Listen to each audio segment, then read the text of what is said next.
भारती की, सब अपने अपने घरों में हथियार रखेंगे।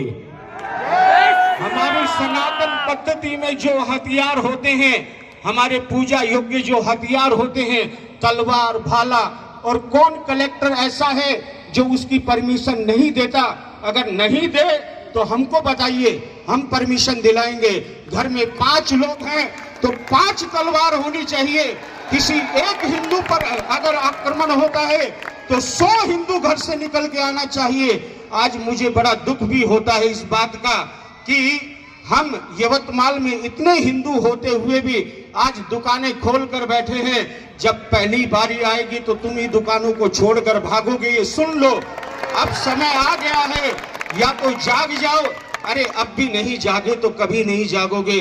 आज समय है, पत्थर का जवाब पत्थर से दीजिए, नहीं तो भारत की अस्मिता मिट जाएगी। अब समय वो नहीं है कि आप